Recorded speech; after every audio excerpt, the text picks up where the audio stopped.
চীনা নির্মাতা ক্লোই ঝাওয়ের হৃদয় ছোঁয়া নির্মাণ হ্যামনেট জিতে নিল টরন্টো চলচ্চিত্র উৎসবের পিপলস চয়েস অ্যাওয়ার্ড। আর এর মধ্য দিয়ে সিনেমাটি অস্কারের দৌড়ে এগিয়ে গেল অনেকটাই। পিপলস চয়েস অ্যাওয়ার্ড সহ উৎসবের 50তম আসরের পর্দা নামল আর 12টি পুরস্কার ঘোষণার মধ্য দিয়ে। উৎসবের শর্টকাটস প্রোগ্রামে বাংলাদেশের স্বল্পদৈর্ঘ্য আলী ঠাঁই পেলেও জেতেনি কোনো পুরস্কার। দর্শক বিস্তারিত জানাচ্ছেন পার্থ সঞ্জয়। টরন্টো চলচ্চিত্র উৎসবের জয়ী সিনেমাকে মনে করা হয় অস্কারের অন্যতম প্যারামিটার।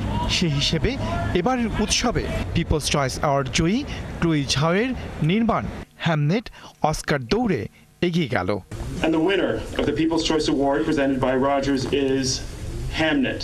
ম্যাগি ও'ফার্লের উপন্যাস অবলম্বনে সিনেমাটি উইলিয়াম শেক্সপিয়ার ও তার স্ত্রী অ্যাগনেসের প্রেম ও দাম্পত্য ঘিরে।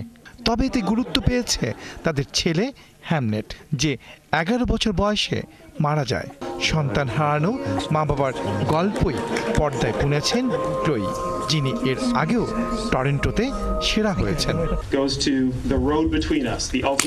পিপলস চয়েস ডকুমেন্টারি পুরস্কার জিতেছে the road between us, the ultimate rescue.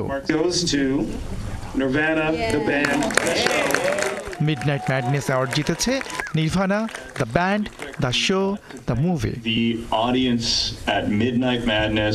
Shortcuts প্রোগ্রামে সেরা হয়েছে স্পেনের স্বল্পদৈর্ঘ্য জোয়েল হান্নার টকনে। এই বিভাগে লড়েছে বাংলাদেশের স্বল্পদৈর্ঘ্য আলী।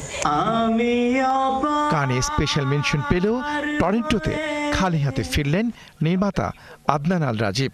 তাই অস্কার দৌড়ে কিছুটা পিছিয়ে পড়ল আলী। যদি কোনোভাবে কোনো অস্কার কোয়ালিফাইং কোনো ফেস্টিভ্যালে জিতে যায় তাহলে এটা ডেফিনেটলি অস্কারে যাবে ফ্রম বাংলাদেশ। তো এই অপেক্ষায় আছি। উৎসবে নেট প্যাক পুরস্কার জিতেছে ভারতীয় cinema in search of the sky. Jitan Singh এর দেবু সিনেমাটিকে দারুণ গল্প বলছেন জুরি সদস্যরা। We watched 16 Asia-related films, mainly by new filmmakers, either first or second feature. We gave an award to a film from India, which really impressed us. But I really have to say there were more films that really deeply impressed us. দর্শক নির্ভর বিশ্বের সবচেয়ে বড় চলচ্চিত্রের আসরটিতে এবার যোগ দিয়েছিলেন সারা বিশ্বের 7 লক্ষ চলচ্চিত্রপ্রেমী, যাদের মাঝে ছিলেন প্রায় 2000 সাংবাদিক। 1200 প্রদর্শনীতে জমজমাট ছিল উৎসবের 11টি দিন। I'm really happy to see especially the new audiences and new generation that's come to embrace the world cinema that TIFF is very renowned for, as well as supporting the Canadian filmmakers at the festival.